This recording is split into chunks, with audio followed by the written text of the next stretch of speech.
A teoria da substituição ou supersessionismo é mais uma maluquice da série de debates inúteis entre fariseus disfarçados de cristãos, levantando a hipótese de que, por ter falhado com Deus, a nação de Israel teria perdido o direito de herdar o reino, tendo sido substituída pela Igreja, a qual passou a ser o novo povo escolhido. Como se isso já não fosse absurdo o suficiente, essa teoria ainda se subdivide em outra vertente chamada Teologia do Pacto, a qual sugere que a Igreja é uma continuação de Israel, como se a atual nação de Israel fosse tipo um acidente histórico sem relação nenhuma com o povo de Deus mencionado pela Bíblia. Sinceramente, não dá para entender aonde essa gente busca referência para produzir esse tipo de barbaridade, porque na minha Bíblia está escrito: Eu sou Yahweh, o Senhor, o vosso Santo, o Criador de Israel, o vosso Rei. E tanto a diáspora que espalhou os judeus pelo mundo, quanto a restauração do Estado de Israel estão profetizadas com exatidão absoluta, conforme se vê nos trechos seguintes. Sobre a diáspora, assim disse o Senhor: espalhá-los-ei entre nações que nem eles, nem seus pais conheceram, e enviarei a espada após eles, até que eu venha a consumi-los. Isso é Deus indignado com a teimosia do povo, falando pela boca do profeta Jeremias, aproximadamente 600 anos antes de Cristo. Daí, no ano 70 depois de Cristo, o imperador Tito destruiu o templo, arrasou Jerusalém e dizimou a maioria dos judeus, espalhando-se pelo mundo os poucos que conseguiram fugir.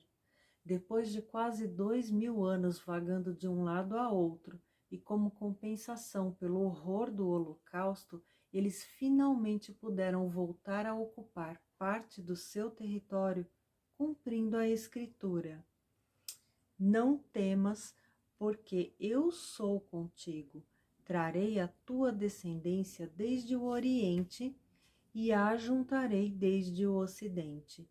Direi ao norte: entrega, e ao sul: não retenhas.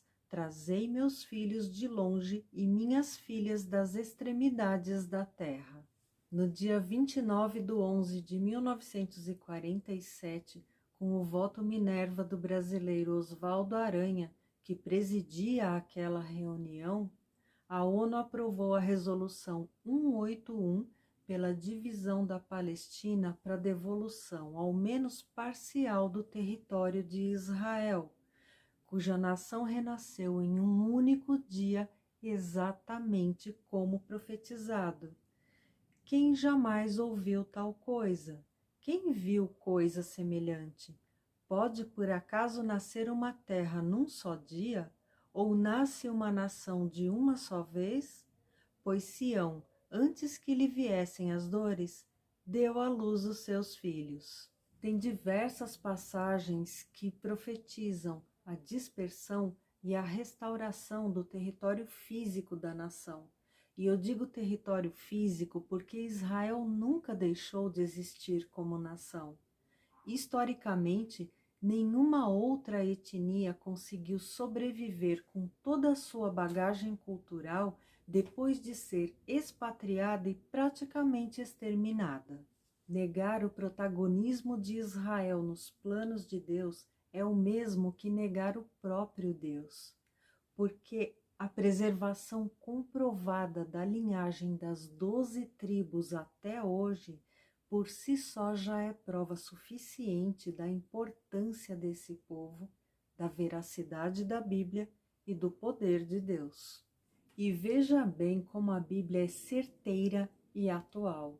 Inspirado em espírito, o apóstolo Paulo previu que a inclusão dos gentios na igreja ia gerar distorções como a teologia do pacto. Tanto ele previu que escreveu: E se alguns dos ramos foram podados, e tu, sendo oliveira brava, foste enxertado entre outros, e agora participas da mesma seiva que flui da oliveira cultivada, não te vanglories contra esses ramos. Porém, se o fizeres, recorda-te, pois, que não és tu que sustentas a raiz, mas sim a raiz a ti. Então vós direis: os ramos foram cortados para que eu fosse enxertado. É verdade. Entretanto, eles foram podados por causa da incredulidade deles. Porém, tu, que permaneces firme pela fé, não te envaideças, mas teme, porque se Deus não poupou os próprios ramos naturais, de igual maneira não poupará a ti. Ninguém precisa ser gênio para perceber que a teoria da substituição é uma artimanha que visa propagar intolerância religiosa e ideologia antissemita. Porém, a palavra de Deus é reta e nela está escrito: quem abençoar o povo de Israel será abençoado, e quem o amaldiçoar será amaldiçoado. Então não brinca com isso não, porque além de ser pecado, preconceito é crime.